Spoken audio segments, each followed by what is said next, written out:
This is Henry. And this is the freshwater part of the whole Topanga Canyon water system. I'm going to float the camera around. This is a different one that I've been using. A little easier to move. So this is where the aquifer starts, and the pump delivers what measures out to be about 360 gallons an hour. It was supposed to be 380 on the package, but then again there's a lot of stuff in the way and it's pumping uphill.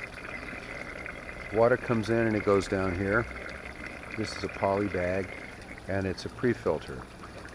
Whatever gets through the filter screen that's down in the pond and comes up to here gets filtered in a way that is very easy to remove this bag and spray it off. It removes, well, anything that would perhaps clog up the biofilter underneath. Now underneath this is just shade cloth. There's maybe 100 feet of shade cloth at 6 feet wide, so that'd be 600 times about 1,200 square feet.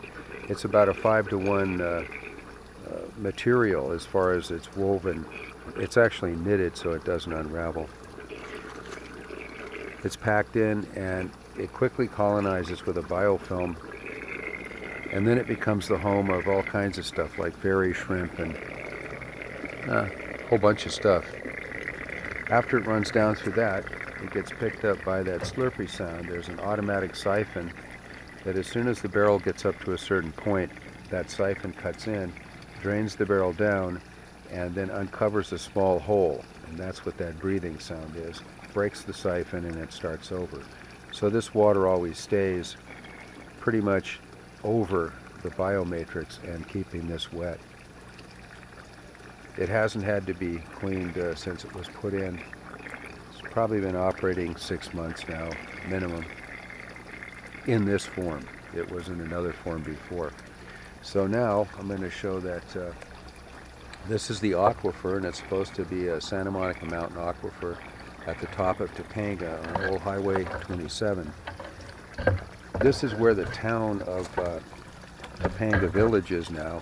It used to be a marsh where two streams came together and produced what's the final Topanga Creek. It's back behind the mini mall now. Anyway, this can be isolated by bypassing the aquifer and running it into this pond. The pond is supposed to simulate about 4 miles in from the beach on Highway 27. There was a series of narrow areas that brought the water to the surface, and there were swimmable ponds back there in the 50s and 60s.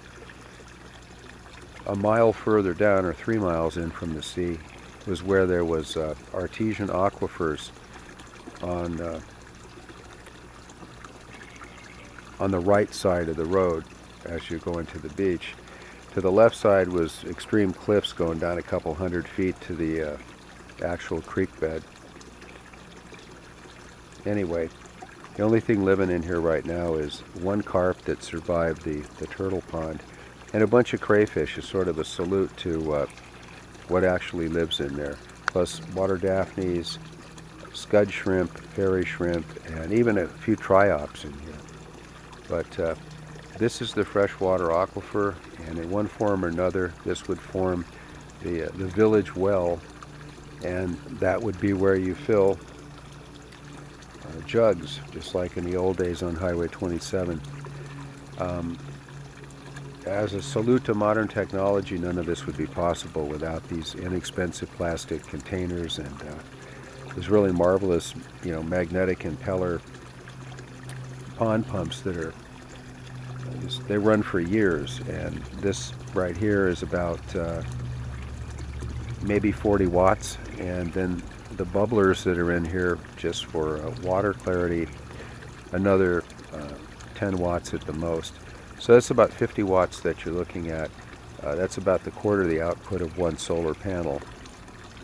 This could be built to last 20 years and run spontaneously. Anyway, that's the presentation on the fresh water.